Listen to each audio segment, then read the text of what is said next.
कि कहीं ऐसा तो नहीं कि जो हम लगातार कई महीनों से बात कर रहे थे कि नीतीश कुमार अपना उत्तराधिकारी खोज लिए हैं। 2 बजटीय सत्र होंगे, एक जो अभी चल रहा है और एक जो आने वाला है। लगभग 8-9 साल से भी ज्यादा हो गए होंगे जब नीतीश कुमार और सुशील मोदी की जोड़ी बेहतरीन जोड़ियों में से एक कही जाती है। समाजवाद की धारा का मतलब होता है कि समाज का जिससे हित हो।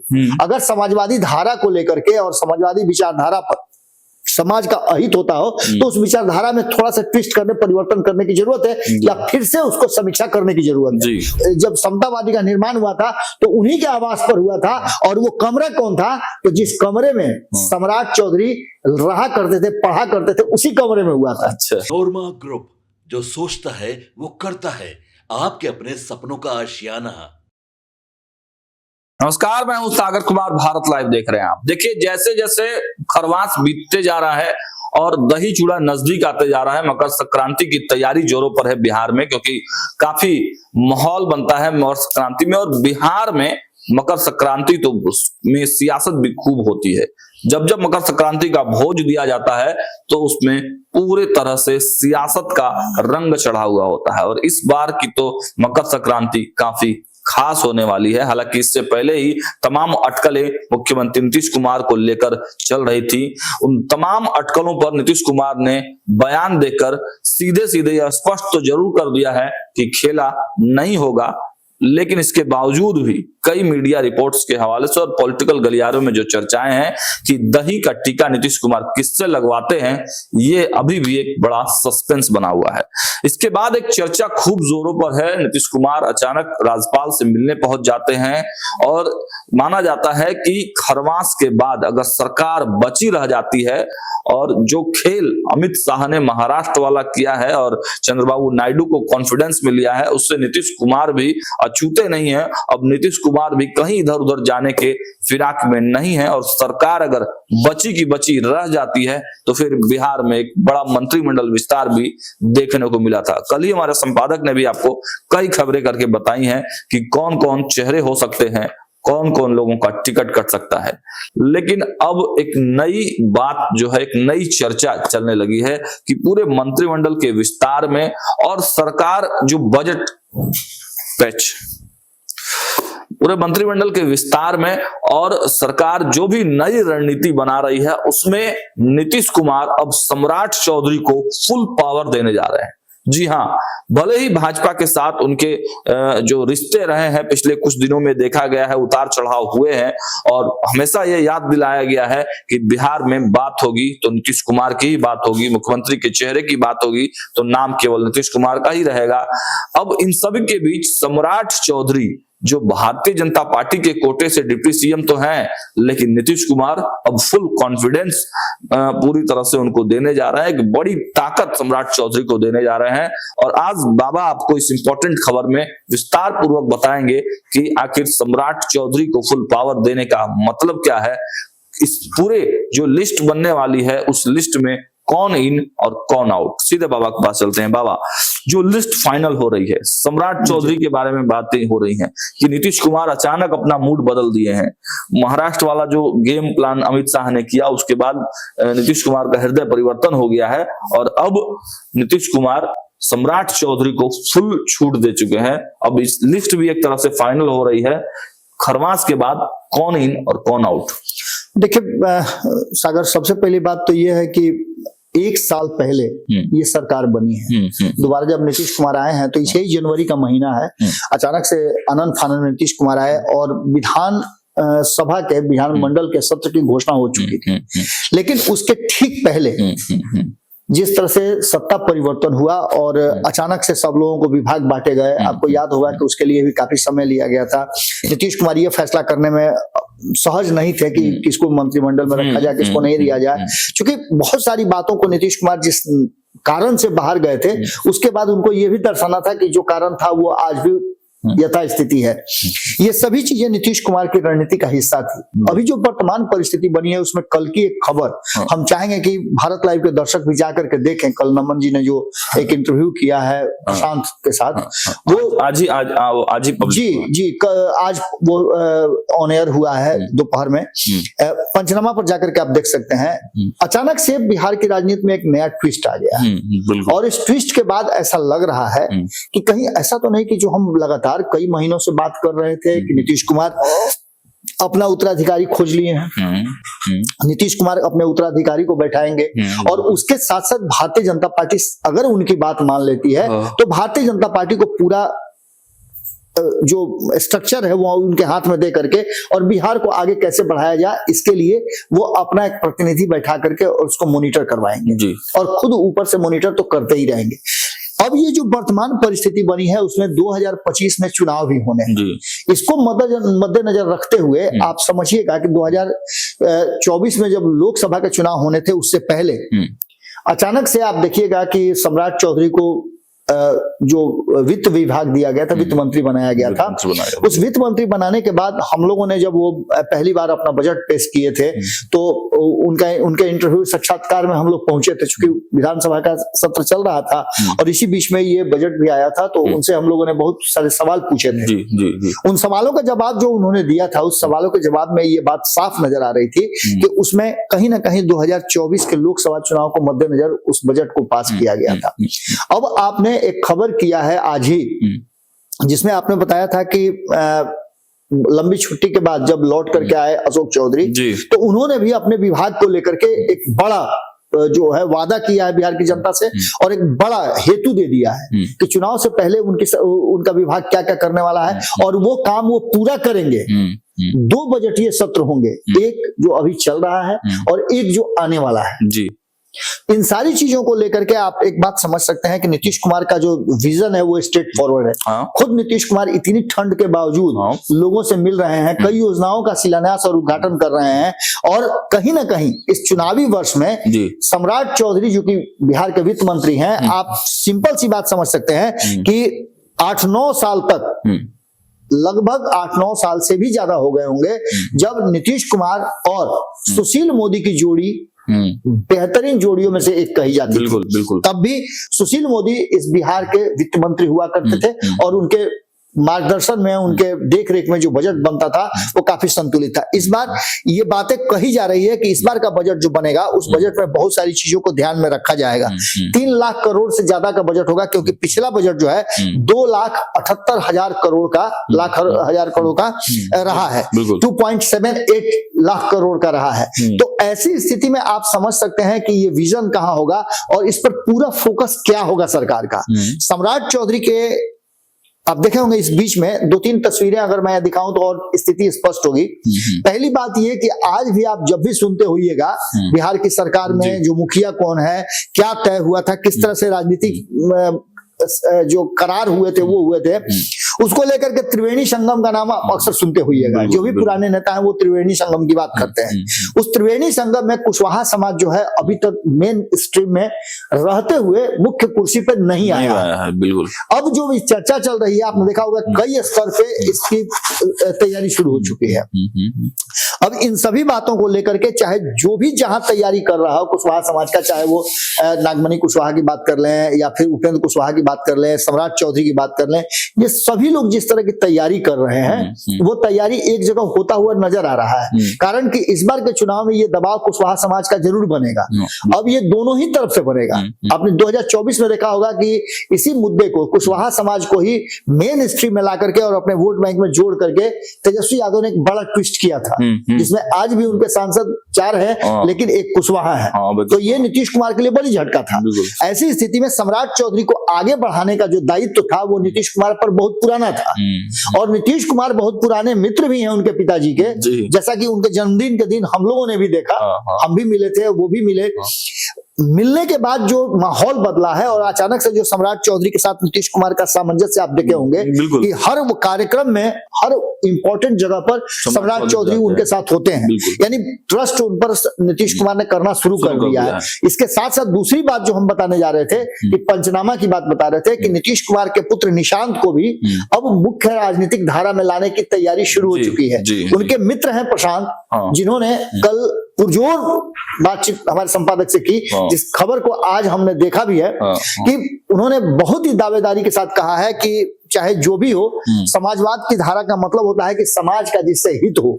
अगर समाजवादी धारा को लेकर के और समाजवादी विचारधारा पर समाज का अहित होता हो तो उस विचारधारा में थोड़ा सा ट्विस्ट करने, परिवर्तन करने की जरूरत है या फिर से उसको समीक्षा करने की जरूरत है। उस समीक्षा में कहीं ना कहीं योग्यता अगर है किसी नेता के पुत्र में जो समाजवादी धारा से आते हैं और उनमें भी समाजवादी धारा में चलने की पूरी संभावना, उनके लेगेसी को आगे ले चल सकते हैं, तो उनको आना चाहिए। ये सभी आपको नजर आ रहा होगा। सम्राट चौधरी भी नेता पुत्र है, इनके पिताजी भी एक बड़े राजनीतिज्ञ रहे हैं और समता पार्टी के निर्माण के समय से ही ये सब कुछ। मेरी जो बातचीत सम्राट चौधरी से हुई थी और उनके पिताजी से हुई थी, उनके पिताजी ने कहा था कि जब समता पार्टी का निर्माण हुआ था तो उन्हीं के आवास पर हुआ था, और वो कमरा कौन था, तो जिस कमरे में सम्राट चौधरी रहा करते थे, पढ़ा करते थे, उसी कमरे में हुआ था। अच्छा।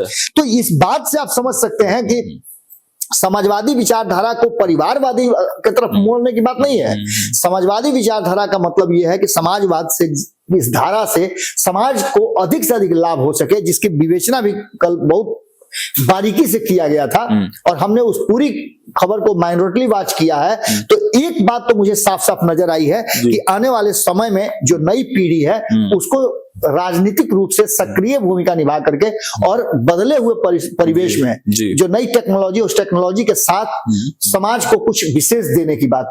बिल्कुल ऐसी स्थिति में आप समझ सकते हैं कि प्रत्यक्ष लाभ आम जनता को कैसे हो, स्वास्थ्य सुविधाएं कैसे बेहतर की जा सके, शिक्षा की स्थिति कैसी हो। आप देख रहे हैं कि हर परीक्षा, नौकरी, रोजगार कैसे आए, इसको लेकर के आपने देखा होगा कि हाल फिलहाल में ही जो हमारे जो मंत्री हैं, उद्योग मंत्री हैं, उन्होंने अभी अभी एक मीट कराया था, बिजनेस समिट कराया जी, बिजनेस समिट कराया था। उसको लेकर के भी बहुत सारी बातें सामने आ रही हैं।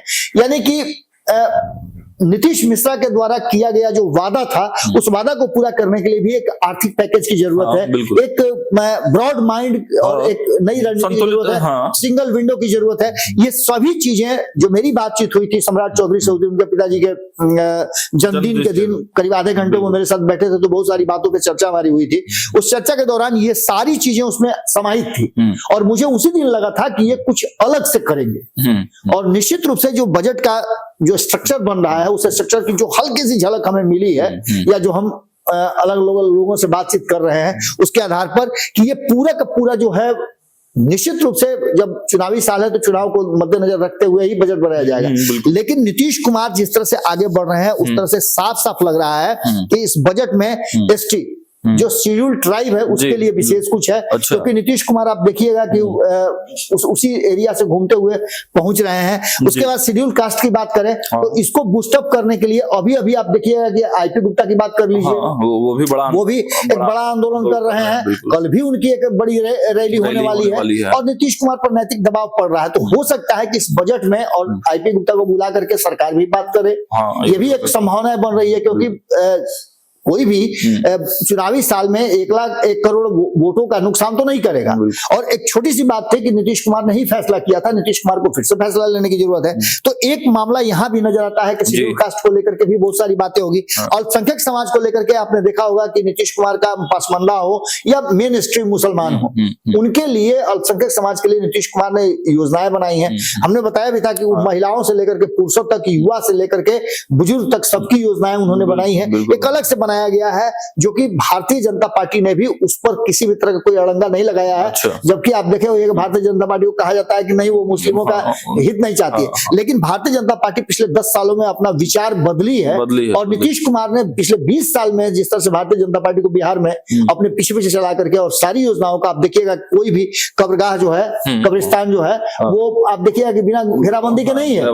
तो ये सारी चीजें नीतीश कुमार ने किया था। इसके बाद ओबीसी की बात कर लें, उसको लेकर के भी खास करके शेड्यूल्ड कास्ट को लेकर के एक बड़ी योजना जो मुझे जानकारी मिली है इंटरनल सोर्सेज से, अच्छा, कि IAS IPS scheduled caste scheduled tribe के बच्चों को बनाने के लिए सरकार एक बड़ी योजना लेकर के आ रही है, अच्छा, जिसके लिए उसके ट्रेंड प्रोफेसर्स जो है, जिनका एक अच्छा खासा रेपो रहा है, अब तक उन्होंने सैकड़ों हजारों लोगों को IAS IPS बनाया है। अच्छा। ऐसे शिक्षकों को एक बड़ा योगदान देने की बात कर रही है बिहार में, और इसके लिए अलग से कोई व्यवस्था करने जा रही है, जो मुझे जानकारी मिली है इस बजट में उसकी भी घोषणा हो सकती है। इसके बाद EBC की बात करें तो EBC समाज के लिए भी लगातार, आपने अभी भी देखा होगा कि EBC समाज से ही MLC बनाया गया है लालू प्रसाद को। तो ये सारी सामाजिक कल्याण से लेकर के जो आम जीवन धारा में लोगों को जोड़ करके और मुख्य धारा में सबको ला करके खड़ा करे, एक पैरेलल बनाया जा सके, बजट को उस हिसाब से बनाने की बात की जा रही है। और इसके लिए पिछले बजट में जो प्रावधान किया गया था, जिस तरह से कैलकुलेट करके आनन फानन में, हाँ, उस समय का तो आनन फानन, विजय चौधरी को वित्त मंत्री का प्रभार दिया गया था, अचानक से सम्राट चौधरी की तरफ शिफ्ट हुआ और उनके पास समय बहुत कम था, 4 दिन या 5 दिन का समय था। उस समय के हिसाब से ही उन्होंने जिस तरह से उसको कैलकुलेट करके लाया और जिस बारीकी से उन्होंने अपने तथ्यों को, उस बजट की विशेषताओं को बताया था, हम उस प्रेस कॉन्फ्रेंस में मौजूद थे। अच्छा, मैंने शुरू में बताया कि मैं उस प्रेस कॉन्फ्रेंस में मौजूद था, कई सवाल भी हमने पूछे थे, कई वरिष्ठ पत्रकार थे, कई जानकार थे वित्त के, वो भी उसमें सवाल थे, सभी सवालों का जवाब उन्होंने दिया था और उनकी टीम ने दिया था। तो निश्चित रूप से इस बार उस बजट से बिहार के लोगों को बहुत सारी अपेक्षा होगी। जी जी जी। साथ साथ केंद्र से भी ये अपेक्षा होगी कि चूंकि बजट सत्र जो है दोनों एक साथ चलेंगे, फरवरी में संभावित है कि ये बजट सत्र चलेंगे, तो ऐसी स्थिति में एक बात तो साफ साफ नजर आ रही है कि आने वाले चुनाव में जो प्रतिबद्धता और जो स्थापना की बातें की जा रही है वो साफ साफ नजर आ रहा है। यानी कि सामाजिक आर्थिक समानता को लेकर के बहुत सारे सेक्टर्स में नीतीश कुमार ने सम्राट चौधरी को फ्री हैंड किया है। अच्छा। और ये हो सकता है आने वाले समय में कि जिस बात की चर्चा शुरू में हम लोगों ने किया था वो त्रिवेणी संगम की, तो कहीं ऐसा तो नहीं कि घुमा फिरा करके जहां भारतीय जनता पार्टी आना चाह रही है, नीतीश कुमार ने वो रास्ता उसको दे दिया, छोड़ दिया है। नहीं होता है कभी कभी आप देखिए ट्रेन में कि पतला रास्ता होता है, रास्ते पर आदमी खड़ा होता है, अब जैसे आप आइएगा ना तो हल्का सा साइड हो जाता है तो आप निकल जाते हैं। तो उसी तरह से नीतीश कुमार ने एक हल्की सी महीन सी रास्ता दिया है। हो सकता है कि ये रास्ता बिहार के भविष्य को लेकर के और एक नई पीढ़ी जो आने वाली है उस पीढ़ी को, जिसमें आप देख सकते हैं कि सम्राट चौधरी भी होंगे, निशांत भी नजर आ रहे हैं, प्रशांत भी नजर आ रहे हैं, ये सब लोग नजर आ रहे हैं। सम्राट चौधरी से लेकर के चिराग पासवान से उपेंद्र कुशवाहा भी लगभग उनको इसी कैटेगरी में आप रख सकते हैं, क्योंकि थोड़ा सा अनुभव उनको इन लोगों से ज्यादा जरूर है। वहीं आपको बता दें कि तेजस्वी यादव भी इस कैटेगरी में ही आते हैं। इसी कैटेगरी में आप देखिए कि संतोष सुमन भी आते हैं।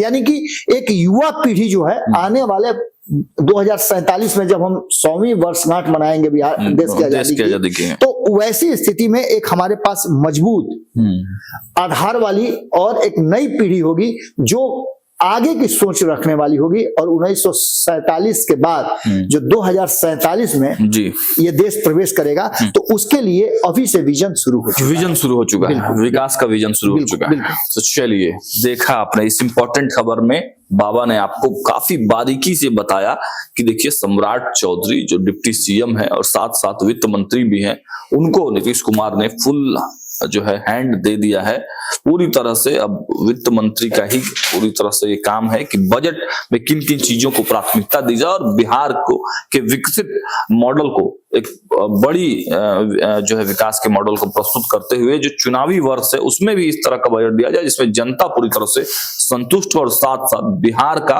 विकास हो सके। और इसके लिए सम्राट चौधरी को फुल छूट दे दिया गया है। फिलहाल इस वीडियो में इतना ही। देखते रहिए भारत लाइव। बहुत बहुत धन्यवाद।